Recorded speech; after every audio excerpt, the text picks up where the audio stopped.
Siri Wangko, Tabea, Salam Rahayu. Kembali berjumpa dengan saya Iswan Sual dalam podcast yang dibuat oleh Lalang Rondor Malesung atau disingkat La Roma. Sebagaimana berulang-ulang saya sampaikan bahwa podcast ini sebetulnya mau menjelaskan dan menguraikan susunan atau ajaran atau wejangan yang ada di organisasi penghayat kepercayaan Lalang Rondor Malesung atau La Roma. Sebagaimana sudah saya ucapkan dan ungkapkan pada episode-episode sebelumnya, sususuyan atau wejangan atau ajaran ini dibagi menjadi dua, yaitu Sio Sisinau atau 9 nasihat dan Sio Poso atau 9 larangan. Dan pada saat ini saya akan menguraikan makna dari Poso yang ke-9 yang berbunyi Sya'am Mamuali Tou Kokana. Secara harafiah, Sya'am Mamuali Tou Kokana berarti janganlah kita menjadi orang yang iri hati. Pemirsa, para viewer yang mengikuti podcast ini,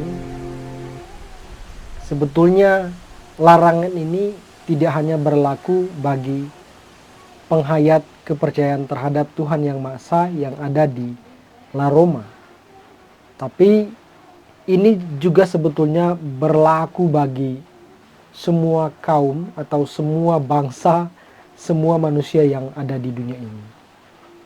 Iri hati adalah awal dari tindakan yang lebih buruk. Iri hati sebetulnya adalah rasa benci atau rasa tidak suka dengan kelebihan orang lain. Rasa tidak senang dan tidak bahagia ketika ada orang lain yang boleh dikata melebihi dalam hal ekonomi mungkin, pendidikan, kepemilikan, dan dalam area-area atau dalam hal-hal yang lain. Rasa iri ini sebetulnya bersumber dari merasa diri kalah dalam persaingan atau merasa diri kalah dalam perlombaan. Jadi orang yang iri hati biasanya orang yang menganggap hidup sebagai perlombaan, sebagai kompetisi antara satu orang dengan orang yang lain, antara tetangga, antara warga, antara bangsa, antara kakak beradik, atau antara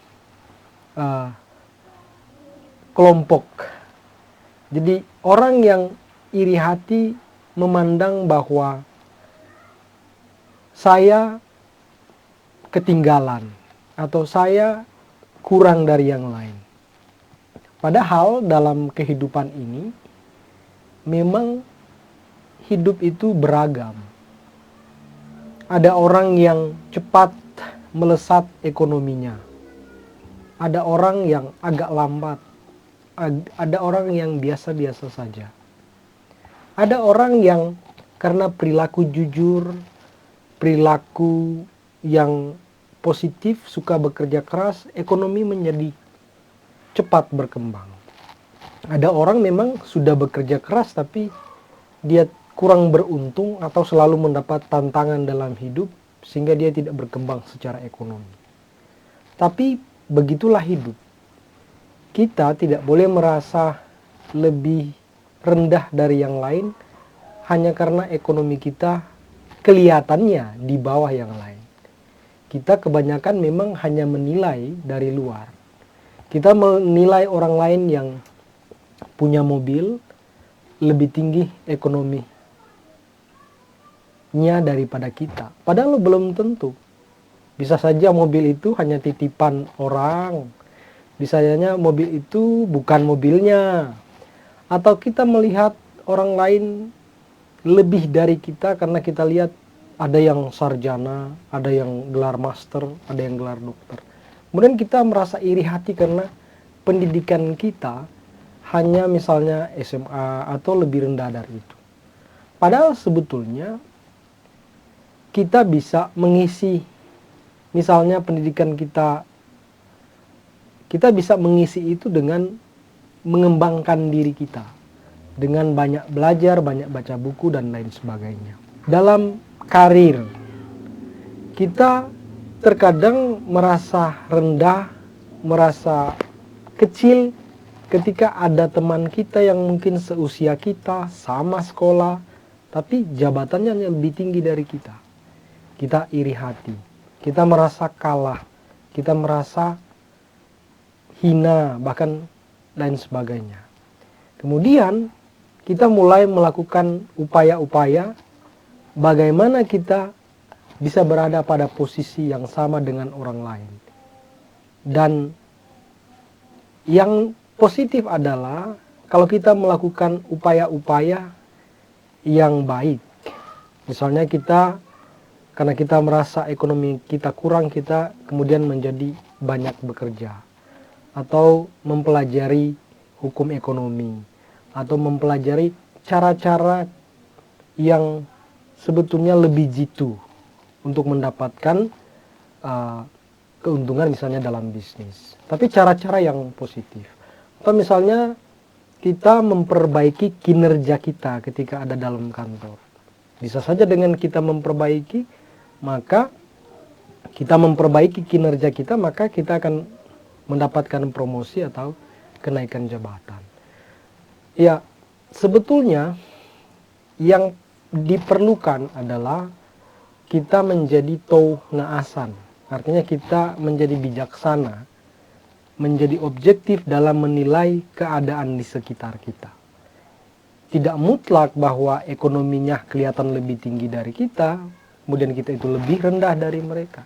Tidak juga mutlak bahwa orang yang jabatannya lebih tinggi dari kita, kemudian kita menjadi bawahannya dan kita itu tidak berprestasi atau kurang berpengalaman.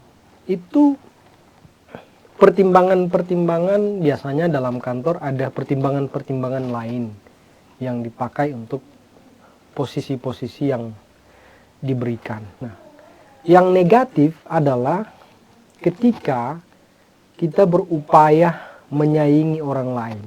Kita berupaya mengejar ketertinggalan dengan cara-cara negatif atau dengan menghalalkan segala cara. Misalnya dalam kantor kita mulai memburuk-burukkan teman kita yang jabatannya lebih tinggi. Dalam istilah orang Manado, baku cungkel. Kita mulai mendiskreditkan orang yang adalah tetangga kita karena ekonominya kelihatannya lebih bagus. Kita mulai mencari cara upaya untuk bagaimana menjatuhkan orang yang kelihatannya di atas kita. Kita mulai melakukan strategi-strategi jahat untuk supaya orang yang di atas kita itu jatuh. Nah, ini yang parah, ini yang tidak boleh kita lakukan. Makanya kalau kita pelajari cerita-cerita leluhur dulu, biasanya orang, sebetulnya setiap manusia itu dikaruniai dengan berbagai kelebihan. Ada orang menggunakan kelebihannya untuk justru memuaskan hawa nafsunya. Jadi ketika dia tidak mencapai keinginannya, dia menggunakan kekuatannya untuk menjatuhkan orang. Orang yang dalam kategori ini disebut dengan Mariara atau Makdiara. Dalam cerita dulu, ketika dia merasa ada orang yang sudah lebih dari dia melakukan upaya Mariara, meracuni, menjahati, menjebak, dan lain sebagainya. Padahal sebetulnya sebagai orang Minahasa yang ngaasan, yang bijaksana, yang niatean, yang memiliki hati nurani, itu menerapkan yang mengundam. Mengundam artinya mengobati. tugas kita sebagai penghayat kepercayaan, sebagai yang mengamalkan ajaran leluhur adalah mengikuti apa yang ditunjukkan oleh para walian. Mereka itu melakukan tugas mengundam atau mengobati mereka yang sakit. Bukan justru melakukan praktik mariara atau makdiara atau praktik doti, menjahati orang. Jadi kembali lagi ke sini, ketika kita niatean, diberikan hati nurani, kita tahu mana yang jahat, mana yang tidak baik, dan mana yang baik, dan mana yang harus diikuti. Kita juga harus memiliki pikiran yang waras, sehingga kita tidak melihat suatu keadaan, kemudian terlalu cepat menyimpulkan dan mengambil langkah-langkah yang tidak bijaksana. Sebagai orang Minahasa, yang harus kita lakukan adalah mengembangkan diri supaya menjadi bijaksana, menjadi ngaasan, merasakan apa yang ada di sekitar kita, sehingga kita menjadi niatean dan tidak cepat menjadi iri hati atau tidak menjadi iri hati kepada orang yang lain. Dalam bahasa orang tua, kokanat atau lehernya menjadi panjang karena berusaha melihat keadaan sekitar sementara tidak melihat diri sendiri. Berusaha melihat kesalahan-kesalahan orang yang ada di sekitar sehingga lupa melihat kesalahan kita sendiri. Lupa melihat kekurangan kita sendiri. Upaya kita sekali lagi adalah praktik mengundam atau mengobati, mendamaikan, menenangkan. Bukan praktik mariara, yaitu meracuni atau menjahati. Logo Lalang Rondor Malesung atau Laroma, bagian yang terbesar kalau kita lihat di logonya Laroma adalah batu lesung. Batu lesung ini adalah alat yang sangat berguna di masa lampau, yang digunakan oleh orang-orang tua. Maka batu ini tidak jarang digunakan sebagai tuguh, sebagai peringatan. Karena batu ini punya banyak fungsi. Pertama, dia sebagai alat untuk menumbuk padi. Ya, sehingga ini simbol berkat. Kemudian watu lesung ini juga digunakan sebagai tempat, sebagai alat untuk membuat obat-obatan. Bahkan dalam kesempatan lain, batu-batu yang sudah dilobangi ini menjadi media untuk pembelajaran anak-anak, menghitung dan lain sebagainya. Dengan demikian, sebetulnya para penghayat yang ada di Lalang Rondor Malesung menjadi seperti batu.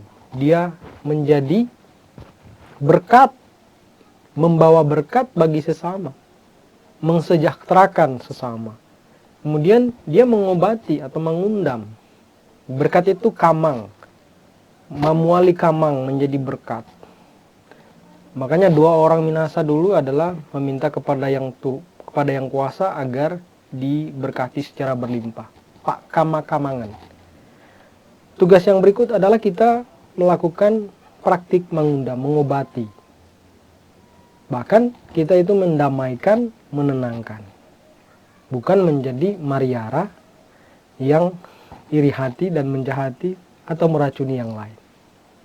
Sekali lagi, Sya'am Mamuali Toko Kanat. Janganlah kita menjadi orang yang iri hati. Sebab iri hati adalah pilihan orang yang akan menuju pada keengkolan. Orang yang memilih jalan yang berkelok-kelok. Orang yang memilih jalan yang menuju pada jurang.